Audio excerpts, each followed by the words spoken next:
Pour les fêtes, Batimax amène la magie chez vous. Passez de joyeuses fêtes avec Batimax. Batimax, la qualité au meilleur prix. Vous a présenté Nivavo.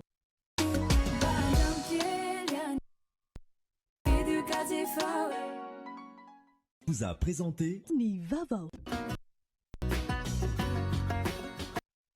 Ina, plus raffiné que jamais.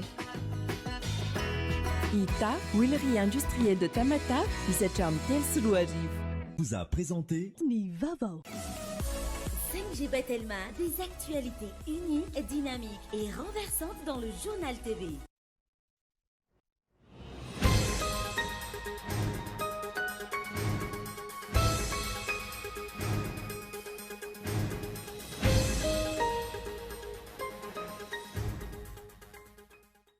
Manodidina ny valo tapitrisa hatreto ireo mpifidy voasoratra anarana ao anatin'ny lisym-pifidianana araka ny notanisa azo teo anivon'ny foibeniseny. Ao anatin'ny fanalavam-potoana nomen'ny fanjakana ahafana mantanteraka izay fanavaozana tanteraka ny lisym-pifidianana izay isy ny fomba fiasa vaovao. Maro ireo orinasa tsy mbola tafarina taorian'ny krizy ny fanesy ka hosahirana manoloana ny faneren'ny fanjakana andony hetra. Ankilany, ilaina fijerena akaiky ireo orinasa tsy manara-dalàna izay miantoka betsaka ny toe-karena eto Madagasikara hoy ny fanazavana nefa tsy mandohetra. Mikaikaiky vokatry ny fisiany Andiambalala efa ho 3 volana izao ireo mponina any amin'ny commune Dabolava district ny Androvazo. Ripaka ny volany an-toerana amin'izao fotoana efa nisy ny antso nataon'ny tompona andraikitra any fotony 5 silisy valo ny atreto. Nitobatra amin'ny 300 ireo marary ny areti-pivalarana tonga tena anivon'ny toeram-pitsaboana tsy miankana taorian'ny fetin'ny krismasy. Antony izany ny tsy fahafehezana ny fitehirizana ny sakafo fa ihany koa ny fikarakarana eraka fanapozinana raha nambaran'ny mpitsabo. Eo amin'ny maresaka iraisampirenena any Frantsa, miatrika fanadadiana eo anivon'ny fitsarana ankehitriny ilay lehilahy tompon'antoka tamin'ny famonoana ireo kurde telo mianadata ny Paris ny zoma lasa teo. Ny aiky ny tena nandritra izany fa noho ny fanavakavaam-bolo-koditra no isan'ny antony nanaovana ny famonoana. Ny andinindinireo arahinao afaka fotoana fohy.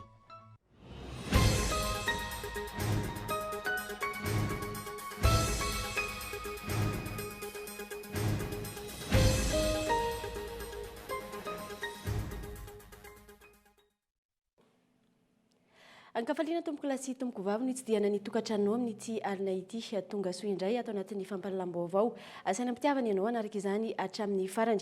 Vaovao mahakasika ny fifidianana avy hatrany dia manodidina ny valo tapitrisa hatreto ireo mpifidy voasoratra anarana ao anatin'ny lisym-pifidianana araka ny antotanisa azo teo anivon'ny foibe toeran'ny seny etsy Alarby ao anatin'ny fanalavam-potoana nomen'ny fanjakana ahafahana mametraka izay fanavaozana tanteraka ny lisym-pifidianana izay isy ny fomba fiasa vaovao ny seny fanadiadiny onona saina. Manodidina ny 420 ny tanin'ny olona voasoratra anarana ao anatin'ny lisym-pifidianana raha ny antotanisa farany azo teo anivon'ny seny ny zoma 13 Desambra teo, izany hoe manodidina ny mpifidy 7 tapitrisa. Ny any amin'ny distrika ny Maintirano no isan'ny mbola ambany ny ta hatreto. Isy ny fomba fiasa apetraka ao anatin'ny iray volana mahery anatratrarana ny 700 ambiny amin'izao fanavaozana tanteraka ny lisym-pifidianana izao.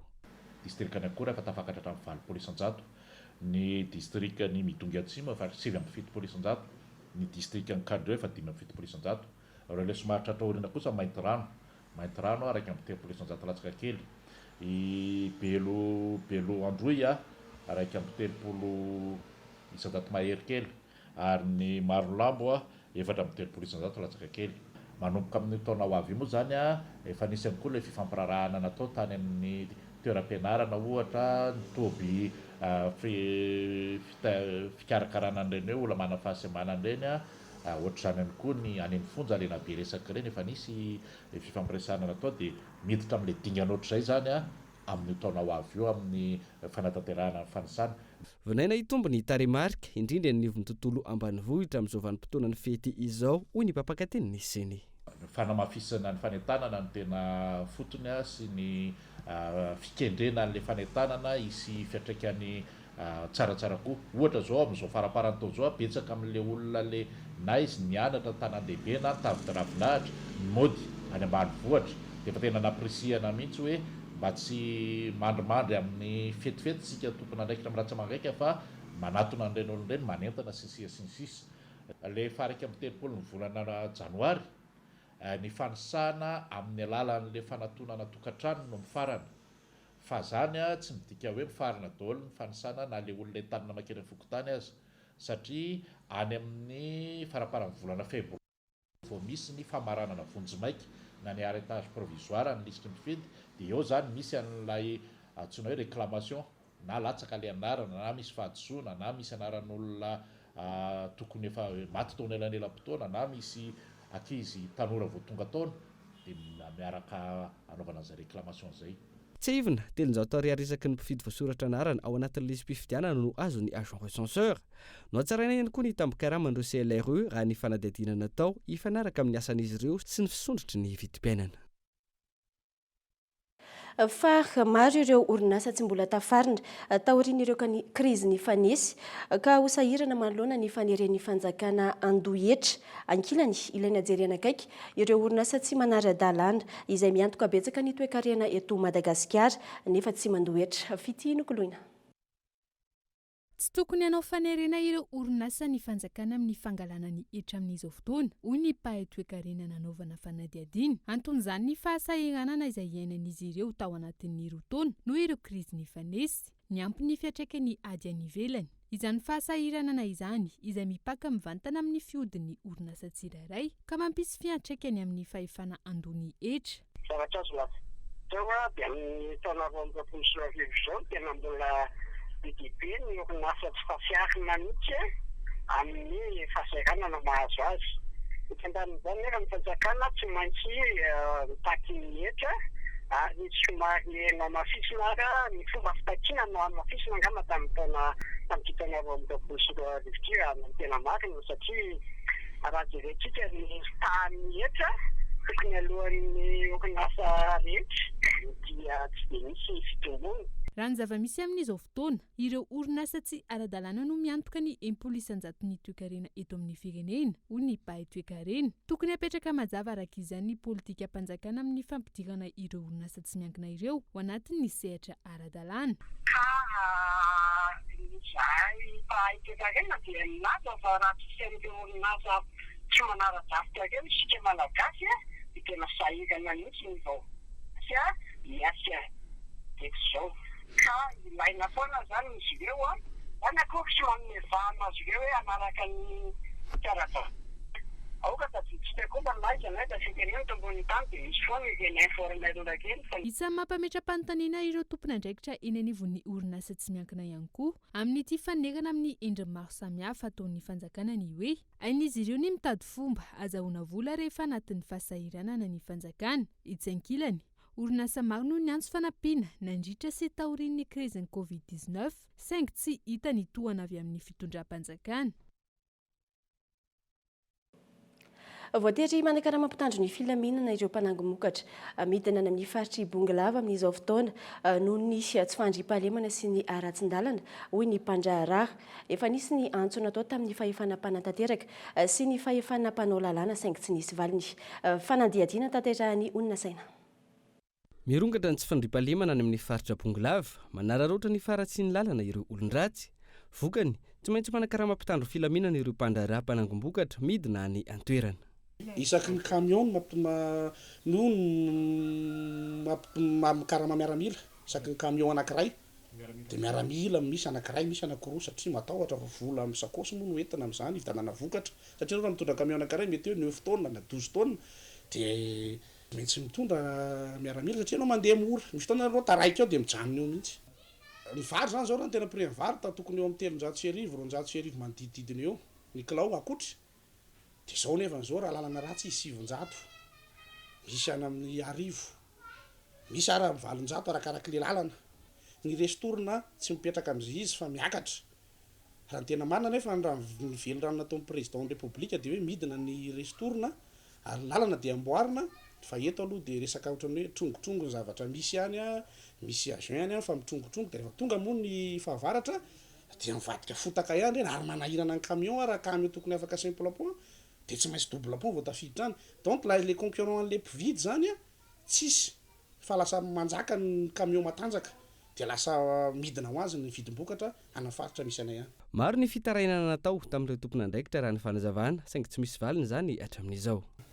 mifanosy ny mpirantanteraka sy ny mpanaramasy mpirantanteraka dia ao le hoe séparation de pouvoir zany tsy mipetraka tsara fa raha malala moa zany fa ny gouverneur sy ny député dia tsy mifankahazo roa anafaritra misy ana ihany dia tsy mipaika donana amin'ny tontolo ambanivohatra zany atao hoe fampandrosoana zany satria fanenjika sy ny fanaratsy raha ny tena marina dia atao hoe miady mihitsy ngamba no andikanana azy anafaritra Bongolavany. Anairan'ireo mpandraharaha ny fanjakana ihany koa ny momba ny ristorina izay midangana nefa tsy misy ny tamberina ndraikitra. Mikakaiky vokatry ny fisina Andiambalala efa ho 3 volana izao ireo mponina any amin'ny commune d'Ablava district-ny Miandrivazo ripaka tanteraka ny voly any an-toerana amin'izao fotoana. Efa nisy ny antso nataon'ny tompona andraikitry ny commune amin'ny fanampiana ny famonoana ireo valala saingy tsy nisy valiny izany hatreto. Mila vonjy izahay hoy ireo mponina. Efa 3 volana izao tsy misy miaino tsy misy manampy mahatsiaro mitokamona teraka ireo tatsaty amin'ny commune d'Ablava district-ny Miandrivazo noho ny afitsoko ny Andiambalala. Apotika tanteraka ny voly any fiveloman'ireo mponina izay efa nandaniana vola maro ny fikarakarana azy. Lasa tany karakaina amin'izao fotoana noho ny fanimbana ataon'ny Andiambalala. Tena mbola tsy maty aloha e, maika raha mitombo andro aman'alina. Tena tsisy fi hoe zavatra mety amin'ny azy lo etreto fa tena mitombo izy. Samy miambina ny fambolena. Tena samy miambina ny fambolena nefa raha samy miambina ny fambolena dia tsisy tompoko le hoety manana satria kianina androany dia diavina, ny arapitso dia diavina le izy nefa beta be le valala dia tsy maintsy arovana le fambolenao nefa potika ihany zay tsy voaro. Le valala tompoko nanomboka tamin'ny mainandro iny nisy le izy dia nandalo fotsiny teto amin'ny commune d'Ablava dia nanatody tamin'ny toeran-kafa izy dia miverina izy zao tena beta be tompoko ary tena mamotika mihitsy ary ny retina retreto mbola misy nefa le valala manao ny ataony tena nandany vola betsaka tokoa tompoko izay tamin'ny fambolenay satria amin'ny fambolena ty tsy maintsy asiana gazy amin'le fano mamono an'le vary. Anisan'izany ny tenako nampamboly maintso be le izy nefa ohatran'izao tany zao izy ny fijerevana an'le izy amin'izao fotoana zao. Raha nareo no mijery azy aty amin'izao tena tsisy azo raisina tsony ny fambolena aty amin'izao fotoana zao. Efa indro miataona nanao antso avy tamin'ny fitondram-panjakana ny ben'ny tanàna ao anatin'ity commune d'Ablava ity saingy to antso anefitra ihany zany hatreto. Zara raha fiara iray hatramin'ny nahatongavan'ireo Andiambalala no tonga ny tompona andraikitra taty an-toerana izay tsy mahasahana na fokotany iray azy. Mikaikaiky manany sy ny mosary ireo mponina any an-toerana. Izy efa nilatsaka namono fa nisy maty fa betsaka ny tsy maty azy tsy mahatosika le fanafody zany. Mba zay no kely loatra zany le fanafody tsy maharaka satria 4 ray iny zao ny hitako mandehandeha aty. Le valala zany efa hatramin'ny maitany iny nefa nisy gojeja dia zao izy efa lasa arelatra efa nanidina. Raha vola laninay tamin'ny fambolena aloha efa betsaka dia betsaka satria efa mividy gazy satria mahalohan'ny amboly dia asiana gazy aza efa eny sady eny moa sady mitifitra ihany fa tsy maharaka le hoety manana dia amin'io koa le valala be dia be dia amin'io tsy afaka mikarama dia tsy maintsy zany hoe miambina nefa ianao hiambina tsisy vola le izy mila mifameno zany le dia zay mba angatana mba angataka fanampiana fanjakana zay mba hoe tena mba jereo akaiky izay aty amin'ny faritra d'Ablava aty amin'ny commune d'Ablava aty district amin'ny Miandrivazo.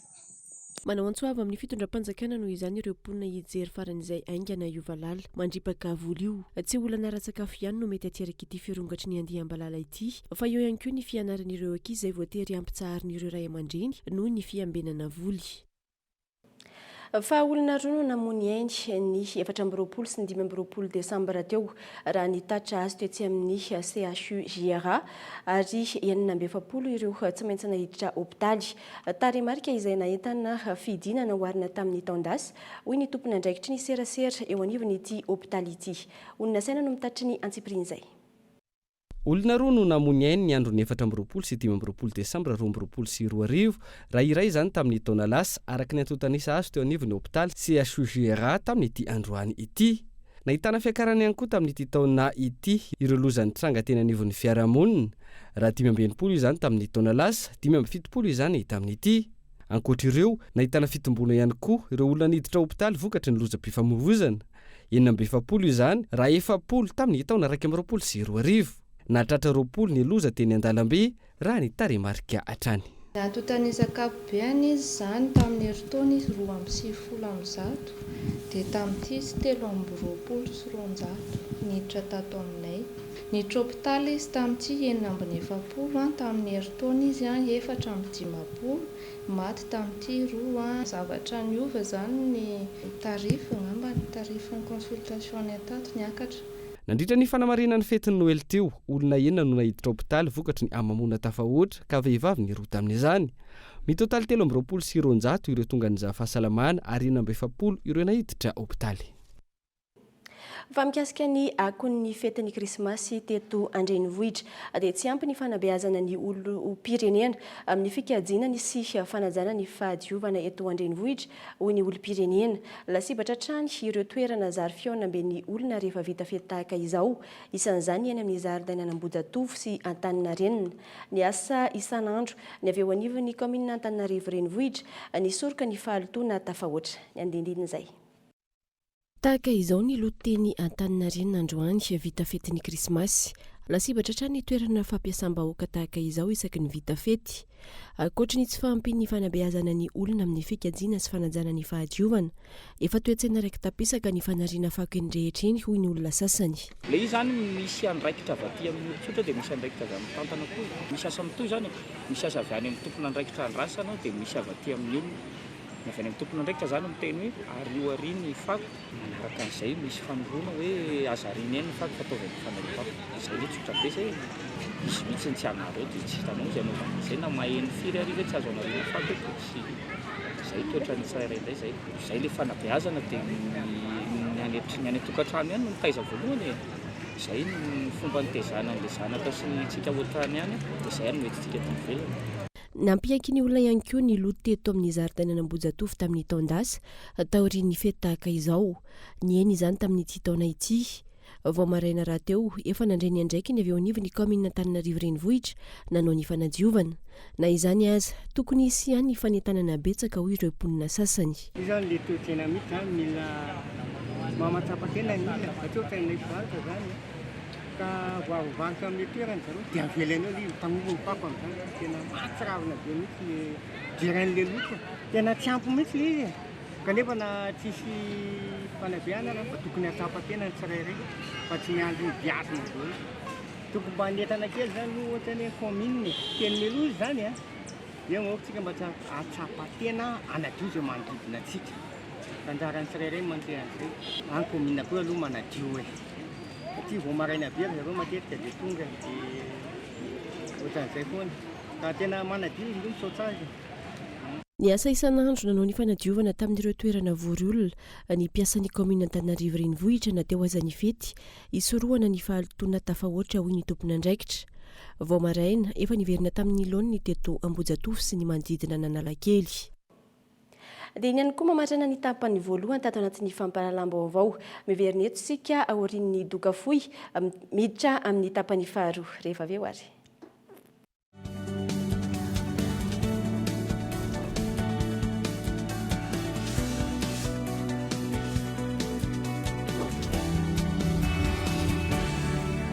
Nous avons exactement la recette dont tu as besoin. Mais d'abord, une bonne dose de crédit d'appel national, international, des SMS. Rajoute de la data. Encore. Voilà. Et pour relever le tout, des heures de télé gratuites. Tu mélanges, c'est prêt. First Premium Plus, le mix parfait pour rester connecté. À 15 000 arrières seulement. Tape le dièse 322 étoile 92 dièse.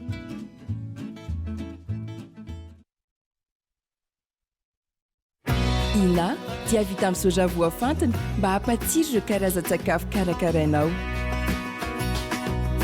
Ny menaka Ina dia ahitana oméga 3 sy oméga 6 ary ara-pahasalamana no notrikaina entin'ny soja.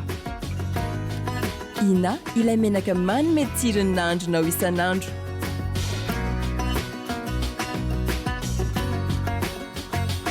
Ina, plus raffiné que jamais. Ita, huilerie industrielle de Tamata, misy hatramin'ny 3 sy 4 arivo.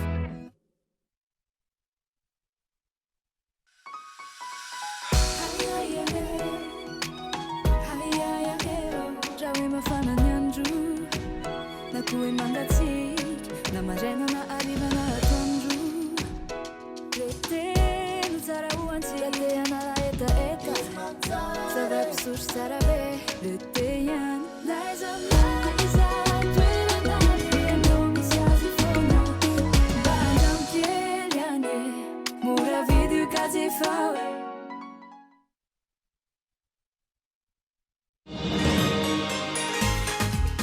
manahirana mihitsy ny manenjika sy manolo-kosy ny zaza rehefa izy mipelipelika be iny.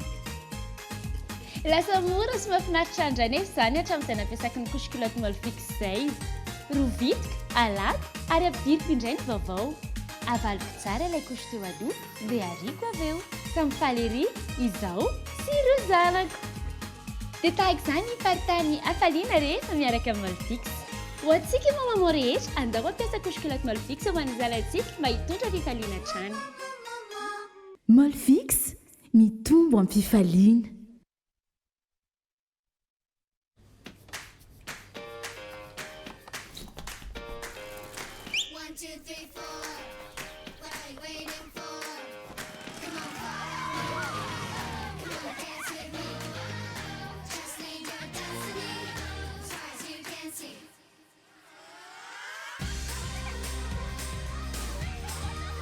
Du bon lait, une crème onctueuse.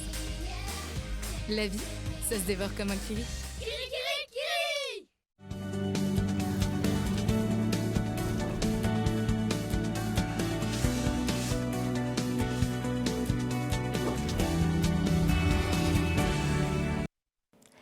Isoratra ny no tompoko lasy tompoko vavy tsy nisaraka aminay mamerina ny araba ary tonga soa indray atao anatin'ny tapany faharoa ny fampahalalam-baovao ny tombo hatramin'ny 30 isanjato ireo marary ny areti-pivalanana tonga eny anivo ny toeram-pitsaboana tsy miankina tahory ny fetin'ny krismasy antony izany tsy fahafehezana ny fitahirizana sy ny fikarakarana sakafo izay miteraka ny fanapozinana raha nambaran'ny mpitsabo.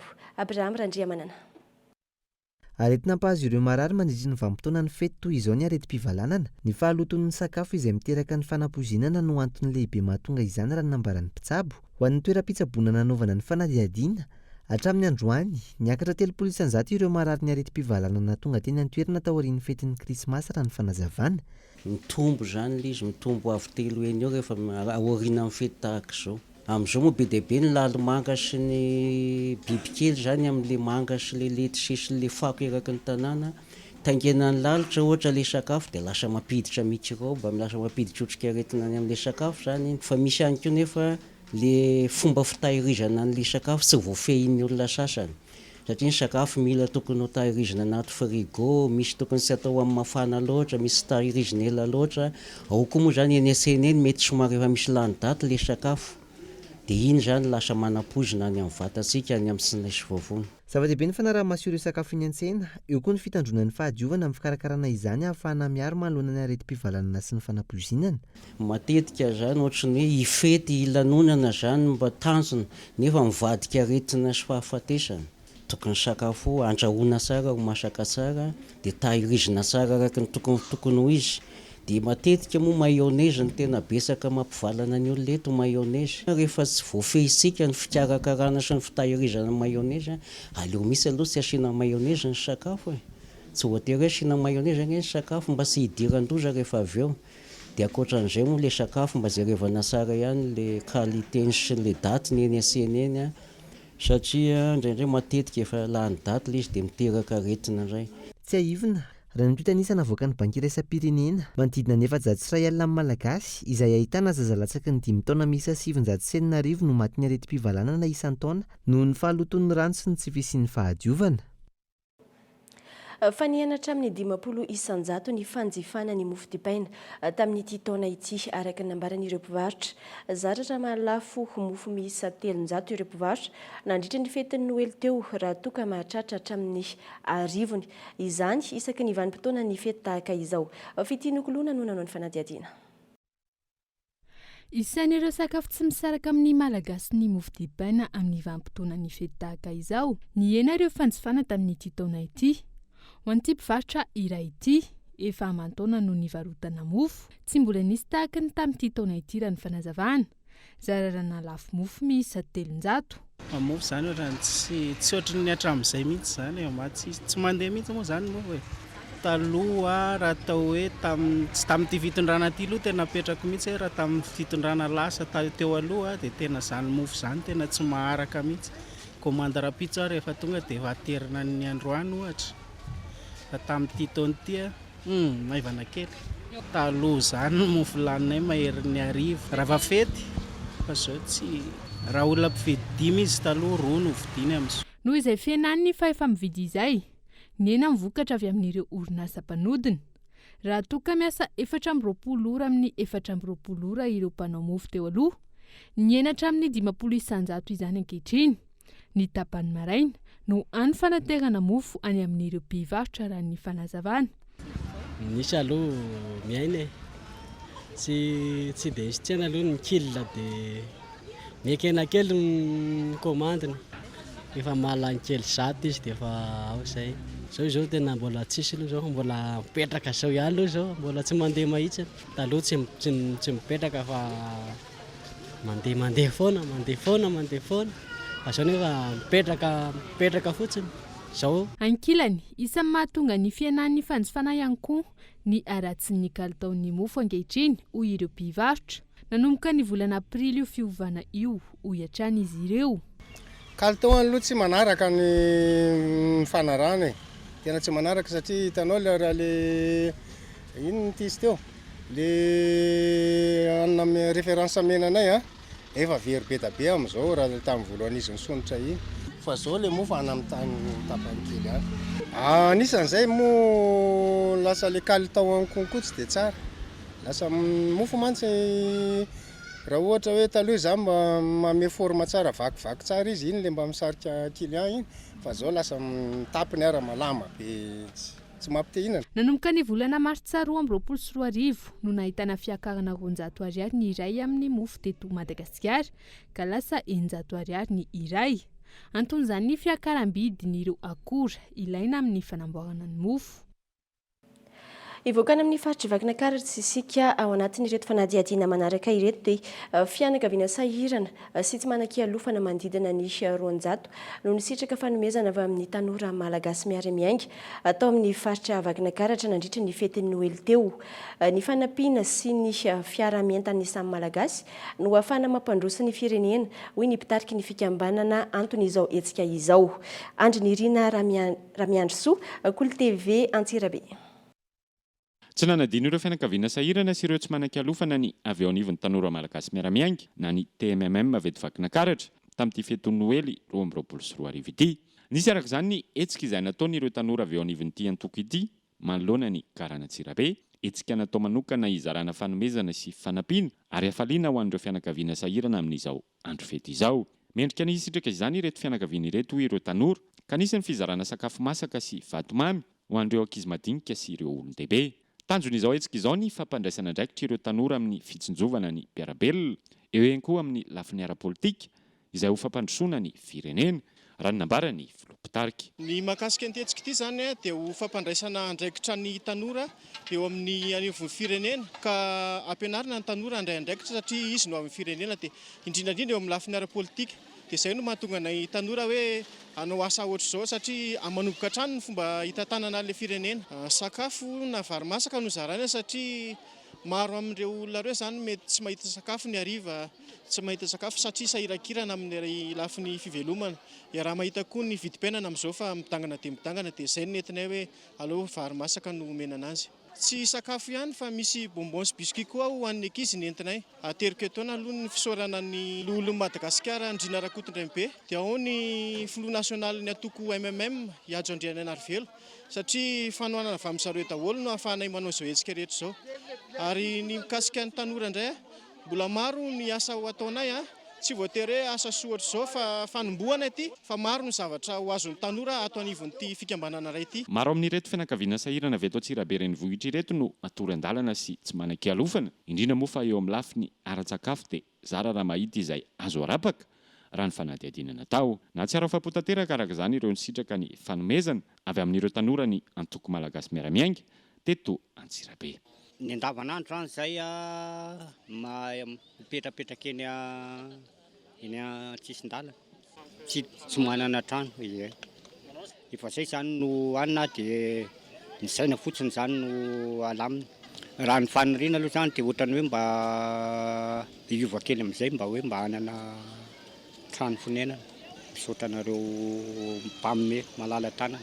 Mahafinaritra aloha ny fanomezana men'ny mpiandraikitra kirairay isa-paritra ohatran'izao zany dia tena nafinaritra anay mahitsiny ary tsy diso anjara tokoa anay taminareo fa tena azonay tokoa ny anjara ary ao anatin'ny hoe mare amin'ny mpianakaviana moa no fahavazako dia tena sahirana marina tokoa dia ny mangataka zany no ataoko eo amin'ny librairie cathédrale zany rehefa ohatran'izao zao amin'ny rahavatra eto zao dia tatanana mody makany dia mandeha tongotra no fangorahan'ny olona aloha dia mba mahazo kely no hohanina an'io ihany ny faniriko aloha amin'ny taona ho avy mba maniry aloha hoe sotran'Andriamanitra mba hanana asa hafa fa hiala amin'izao fangatahana zao raha mifaniriko dia zay ny tanjona kendreko eo anatrehan'Andriamanitra dia mirary soa mba hanana fahasambarana aby antsika sembana rehetra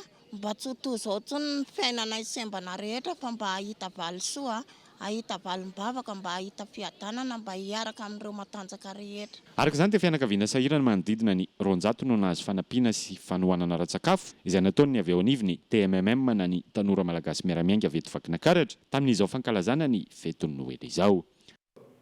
Vaovao avy any amin'ny faritra Vakinankaratra izay hatrany dia maro amin'ireo bajaja miasa ao amin'ny renivohitra Vakinankaratra amin'izao fotoana no tsy manara-dalàna raha ny loharanom-baovao azo avy eo anivon'ny ivitoerana fitsarana fiarakodia any an-toerana. Misy amin'ireo bajaja miasa any an-toerana no mbola mampiasa ny laharana WWT raha ny nambaran'ny tompon'andraikitra. Anisan'ireo fitaovam-pitaterana ilain'ny mponina amin'ny andavanandro eto amin'ny renivohitra Vakinankaratra amin'ny bajaja na ny kinga ny mahazatra amin'ny mponina eto Antsirabe raha loharanom-baovao azo avy eo anivon'ny foibe fitsarana fiarakodia eto Vakinankaratra dia ny 200,000 bajaja miasa eto Antsirabe no tsy manara-dalàna eo amin'ny lafiny ara-taratasy ahafahana miasa toy ny vizity sy ny lisansy raha ny nambaran'ny tompon'andraikitra. Mety tsara ny bajaja ampiasaina eto amin'ny tanànantsika zay deuxième ville eto Madagasikara tompoko fa andao iarahantsika mpanarahan-dalàna andaotsika mba hanara-dalàna amin'izay ny bajaja eto Antsirabe VVT miasa ny dikan'ireny tompoko dia miala amin'ny point A maka amin'ny point B tsy midepasy 15 jours fa eto Antsirabe carte rose daholy afaka miasa tsy manara-dalàna ny bajaja io tompoko raha tokony ho izy mandohetra io dia misy lisansa io dia aveo makaty amin'ny visite technique dia efa misy afantaranay anazy eo dia misy zavatra numéro asainay apetany. Isan'ny fepetra ho raisina mahakasika ireo bajaja na kinga izay tsy manara-dalàna miasa eto amin'ny renivohitra Vakinankaratra ireo ialana amin'ny lozam-pifamoivoizana mety iseho ary koa mba ahafahana mahafantatra tanteraka ny laharan'ny bajaja iray ho hiatrany ny tompon'andraikitra ary eto Antsirabe ihany koa no ahitana bajaja mitondra olona amin'ny lalam-pirenena izay tsy azo atao tanteraka raha ny fanazavana trano. Tsy azo ataon'ny bajaja ny mivoaka amin'ny commune sy nanome ny lisansa anazy sady ny bajaja tompoko tsy natao andeha amin'ny route nationale. Zay tsy andry lisansa tsony na iandry ny patente tsony fa tonga dia asianay visite izy aloha dia anjaran'le commune zay mampiasa anazy amin'ny alalan'ny fampiasany an'ireo police municipale manenjika le tsisy lisansa fa ho an'izay VVT mbola tsy navita réception kosa dia écartena amin'izay izy tsy mahazo miasa itsony fa zao zany tena anenjika an'io mihitsy enjehana amin'izay io na tsisy lisansa ny tena loza nge amin'ireo zavatra tsisy visite io danger ho an'ny tompony angeo hoe responsable ange izy amin'ny olona entiny raha accidenté le olona tena responsable tanteraka ny tompony io voalohany le mitondra dia avy eo le tompony. Misy efa mahazo matriculation tsy miraharaha visite mihitsy izy. Araka izany dia mitohy hatrany ny hetsika izay ataony foibe fitsarana fiarakodia eto Vakinankaratra indrindra fa amin'izao ankatoko ny fety izao atsikaritra hoy ny tompon'andraikitra fa maro ireo fiara tsotra sy fiara fitateram-bahoaka no tonga manatona ny foibe fitsarana fiarakodia tamin'ity volana Desambra 2024. Faniroso tamin'ny fandravana ny fanorenana voalaza ho tsy ara-dalàna any an-toerana ny avy eo anivon'ny commune Toliara ny farany herinandro teo. Entsakilany miendrika fitanilana ny fandraisana andraikitra nataon'ny commune manoloana ny fandravana ireo fanorenana raha nambaran'ny fikambanandrazana toko be telo ity raharaha ity izay niakatra ka andrasana ny valiny avy eo anivon'ny fitsarana. Fanadihadiana ny arahany Abraham Randriamanana sy Bonhomme Élysée. Ny volana novambra lasa teo nanao ny fanorenana teo amin'ny toerana malalaka manoloana ny misy azy ny tompona trano fandraisam-bahiny iray tao Toliara. Nahato ny asa fanorenana tao aorian'ny fifampiresahana tamin'ny OMCE sy ny avy eo anivon'ny commune raha ny fanazavana. Anton'izany tsy visian'ny taratasy fahazondalina amin'ny fanorenana avy amin'ny commune. Nakatra fitsarana ny raharaha tao aorian'izay ary andrasana treto ny valiny. Nateo azy izany niroso tamin'ny fandravana ny fanorenana ny commune ny farany herinandro teo. Fa io dia ambara fa tsy misy taratasy na dia raiky. Io ty eto devant ty fa le 3200 mètres carrés zay teneniny madame Paletive fa taratasy ananany amin'ity an'io hôtely io azo refesitsika io hôtely io fa io 3200 mètres carrés fa ty devant ty tsy ananany taratasy io na de iray azy tany misy fanjakana ty de le taratasy PV avy amin'ny OMC no nalefa ny ben'ny tanàna nakany amin'ny tribunal administratif de namoaka tribunal administratif hoe arodana io tonga ny fandodanana dia zay ny mahatonga anay manodana nyty justice sady amin'ny polisy nisy baiko baka amin'ny fitondrana ambony hoe arodano fa tsy ara-dalàna. Etsy ankilany efa nisy ny taratasy fahazondalina nivoaka teo anivon'ny filakevitra ny tanàna na ahafahana nanao ny fanorenana raha ny nambaran'ny tompon'ny trano fandraisam-bahiny. Niteraka savorovoro ny fandravana nataon'ny commune nanao fanambarana manoloana izany ny fikambanandrazana toko be telo. Mitanila ny fandraisana andraikitra ataon'ny commune ao Toliara raha ny nambaran'izy ireo. Ka ho anay ray aman-dreny miangavy ny fitondram-panjakana hijery akaiky ny ty raha ty satria raha fahatao ny fandrodanana ny amin'ny sisy trottoir ohatran'izao dia tokony hanomboky ny alinema avy any atsimo ka miafara any avaratra ary manodidina ny tampotanàna ny Toliara. Izay tompoko no iangavianay ray aman-dreny fa zahay tsy manohitra ny didy izay niboaky fa kosa mijery le tany maleme anorenam-pangaly ka tsy misy olo mivola fa zay tiany fiadidian'ny kominy atao no ataony. Ka izay raha zay nanovanay antsoava amin'nao hijery akaiky an'izay satria zahay dia tsy hanenky raha ohatra ka itoy avao no anaovanay. Miantso amin'ny sin'ny fitoniana ankehitriny ny fikambanana toko be telo ao Toliara. Izay no maresaka avy eto an-toerana fa ho an'ny maresaka avy any ivelany kosa indray any Frantsa. Miatrika ny fanadihadiana eo anivon'ny fitsarana ankehitriny ilay lehilahy tompon'antoka tamin'ny famonoana ireo Kurde telo mianadahy tao Paris ny zoma lasa teo. Ny aiky ny tena nandritra izany fa noho ny fanavaka vaham-bolokoditra no isan'ny antony nanaovana ny famonoana. Nanatanteraka fidinana an-dalambe dia tongotra androany ireo Kurde sy ireo mpisehatra amin'ny fiarovana ny zon'olombelona any an-toerana. Fanadihadiana eo amin'ny sariny France 24. Tao aoriana fatesana Kurde miisa telo tao Paris any Frantsa ny zoma lasa teo. Androany no niarika ny fanadihadiana teo anivon'ny fitsarana ilay lehilahy 7 taona voaroiroy tompon'antoka raha ny fampitam-baovao. Ny aiky ny fitifirana nataony tamin'ireo Kurde ny tena nandritra ny fanadihadiana nataony mitandron'ny filaminana. Ny fanavaka vaham-bolokoditra no isan'ny nanosika azy anatanteraka izany raha ny fanazavany. Nanomboka ny sabotsy lasa teo, nanatanteraka fidinana an-dalambe ireo teratany Kurde sy ireo vondrona miaro ny zon'olombelona tao Paris. Fidinana an-dalambe izay nitoy an'ny androany. Tanjona amin'izany ny fanoherana ny asa fampiroroana. Mitaky ny fanameloana ity tranga ity ho asa fampiroroana ireo Kurde ary miantso amin'ny hanamafisana ny fiarovana azy ireo. Hatreto, tsy naneho hevitra mikasika ny asa fampiroroana ireo mpitandron'ny filaminana Frantsay ary nijanona teo amin'ny famonoana ny fanenjehana ny tompon'antoka nataon'izy ireo. Dia izay koa no masaka azo natolotra tamin'ity alina ity isorana feno ianao tsy nisaraka taminay hatramin'ny farany mametraka ny mandra-pioana samy miatsara tompoko.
Belma, des actualités uniques, dynamiques et renversantes dans le journal TV.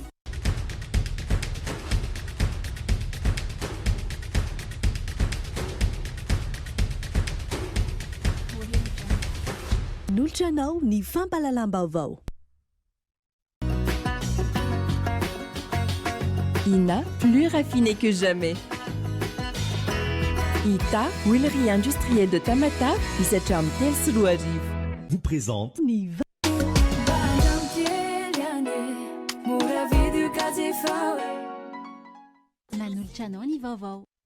Pour les fêtes, Batimax amène la magie chez vous. Passez de joyeuses fêtes avec Batimax. Batimax, la qualité au meilleur prix. nolotra anao ny fampalalam-baovao.